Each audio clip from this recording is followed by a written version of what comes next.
Dude, how much longer? Man, there's a long way to go. And what are you complaining about? I'm the one driving this whole time. Waiting in absolute boredom isn't as easy as it sounds. Yeah, totally. Look out for guest houses. There should be one around here. It was a long weekend, and Ryan and Leo were on a road trip to California. The two had been planning a guy's night out for some time now, but with work and college, this was the first time in 2 years that they finally got spare time. Hey, stop the car. I think I see a small shop up ahead. Let's camp here for the night.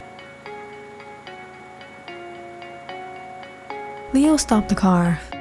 They were by an open cliffside. The scenery was amazing, but unfortunately, there were next to nothing out here. Far up ahead, he noticed a light. If not a shop, there was definitely something up there. Alright, but you sure you want to set up the tent? I mean, I'm fine sleeping in the car. Sure, Grandpa, but are you gonna sleep right now? Come on, let's go check the place out.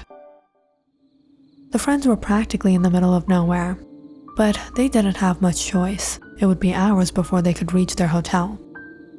The two walked out on the cliff. It was dark and chilly, but the moon was shining bright.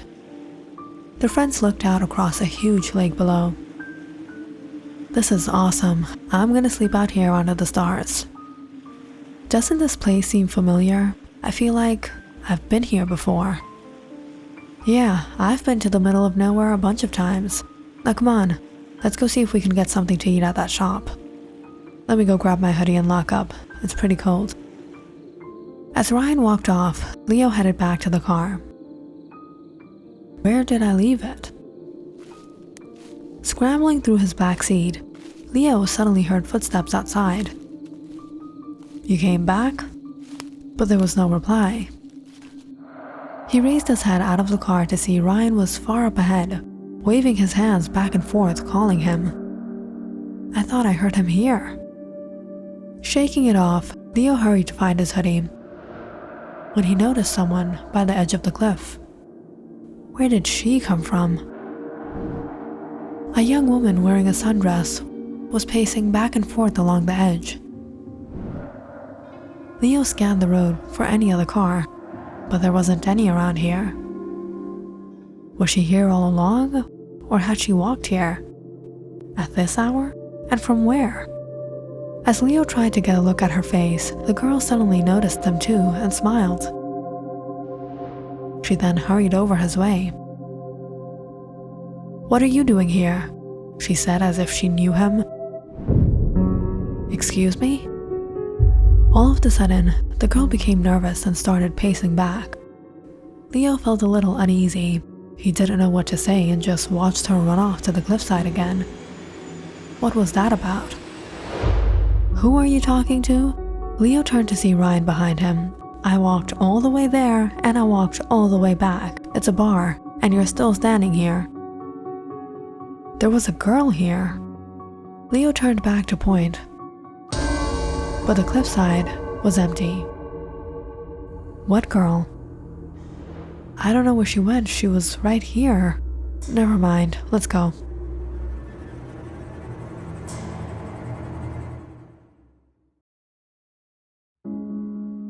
The two locked up and finally headed to the bar. There was no one there except for them and the bartender. Sitting down at the counter, Leo couldn't stop thinking about that girl. Ryan. Where did she go? Who? The girl in the white dress. She spoke to me. She must have gone off, so what about her? No, there's no way she could have gone anywhere else. We would have seen her walking down the road. Overhearing them, the bartender walked up to the guys. Sorry to bother you guys, but did you say you saw a girl out on the cliff at this time? Yeah, I saw her, but she just disappeared before I could ask her anything. You actually reminded me of an incident that occurred years ago around here. A young girl had gone missing. People in town still talk about her story. What's her story? Who was she? Her name was Evelyn. Just up the hill, there's a mansion. She used to work there as a nurse. But one day, she suddenly went off and no one ever saw her after that. The mansion belonged to an elderly lady who hired her so she could have a helping hand around the house, and since Evelyn had no other family, it would give her a place to stay and be safe. People say Evelyn was a beautiful, refined young woman, and she was well known among the people and had many admirers. Evelyn didn't mind the attention. She enjoyed the company of many young men. She would be seen on a date with one man one day, and a few days later she would be seen with another. The townspeople wondered if she would ever settle down with a decent guy and get married. Soon after, however, Evelyn did get engaged with a young man named Justin. He belonged to a wealthy and affluent family who owned a business in the town on the other side of the lake. When news of Evelyn's marriage began to circulate around town, the young men were all heartbroken. The townspeople all gossiped about how Evelyn flirted with so many men, all the dates she had been on, and how she used to revel in the attention paid to her, and assumed she would most likely do the same with her fiancé. Even one of Justin's close friends often warned him about Evelyn. "Justin, she's not someone you want to spend the rest of your life with. Have you heard what the people say about her? They're nothing but rumors, Caleb."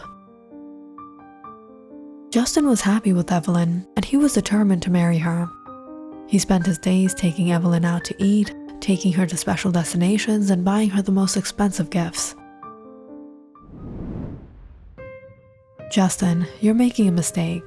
Have you considered how you'll live with a girl you can't trust? Don't marry this girl, you'll ruin your life. There hasn't been a single girl that has actually liked me for me. They all want to marry me for my money. But I have a feeling Evelyn is different. But more importantly, I got my hands on the most beautiful girl in town. I'm not going to let this opportunity go." Evelyn had told the elderly lady she was living with about her relationship.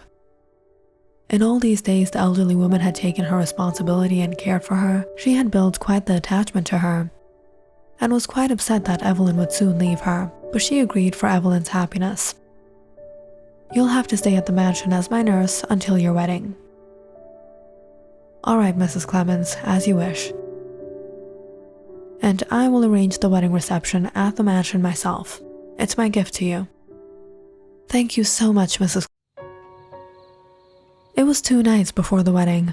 A messenger arrived to the mansion with a secret message for Evelyn.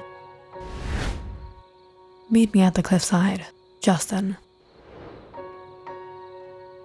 It was quite late, and the elderly woman was asleep, so Evelyn snuck out with her lantern and went to the cliffside, thinking she would be back soon and no one would realize.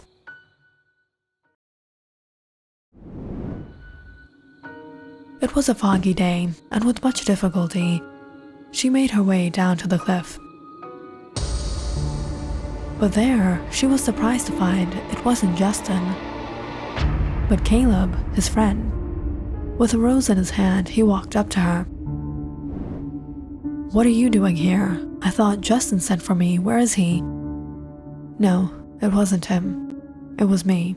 There's something I need to tell you." "Do you think this is some kind of joke? You made me come out here so late at night?" "Listen to me, Evelyn. Justin's not the right guy for you. A beautiful woman like you deserves to be with someone better. We could be together in happiness. Will you marry me?" "Have you gone mad? Why would I marry you? Justin might be boring and annoying, but at least he has money. What do you have? Why would I marry a loser like you? You're literally a parasite. You live off of Justin's wealth." Just then, the two heard footsteps in the distance. "So this is why you were so much against this marriage." Justin stepped out of the fog. "Justin? I took you as my brother. I trusted you. And all this time you kept lying to me so you could steal the only girl I thought loved me." Evelyn ran to wrap her arms around Justin, but suddenly Justin backed away. "Get your hands off of me. What the people say is true. You think I can't get another girl like you? They'll all come running to me when they hear of my wealth. And if it's going to be for money, I'll find another girl, a girl better than you. This marriage is over. And as for you, I never want to see you again." "Wait, no, Justin. You don't understand. Caleb sent a messenger to the mansion. I thought it was you calling me here." "You've got it all wrong, Justin. Just let me explain." I've had it with the lies. Without listening to anyone, Justin stormed off, and Evelyn and Caleb were left all alone again. "Evelyn, I still love you. I can't live without you, and I can't see you being someone else's." "Huh, you think I'm gonna fall for your pathetic nonsense? I wouldn't marry a loser like you even if you were the last man on earth."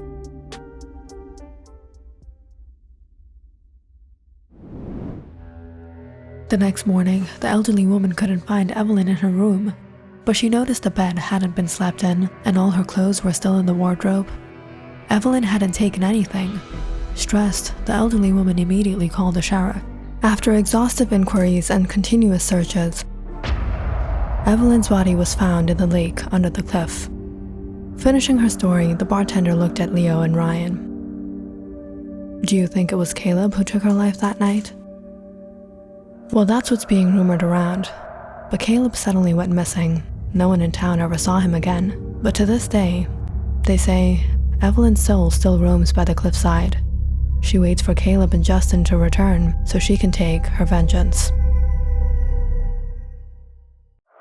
Leo and Ryan sipped down the last of their drink and paid the bill. They headed out the bar and walked towards the car to wrap up on the night. "Two friends, huh? Caleb and Justin, just like us. Do you think there's a chance we might be their reincarnation?"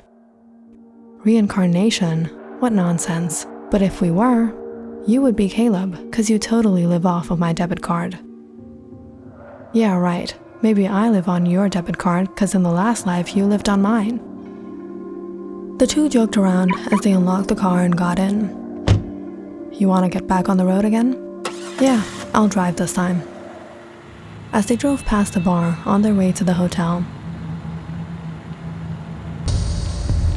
Leo noticed a light shine in the back. "Ryan, stop the car." "What?"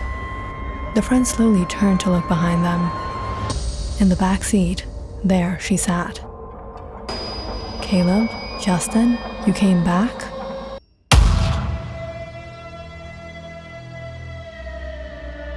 If you enjoyed this story, please like and subscribe to my channel and share this video with your friends and family.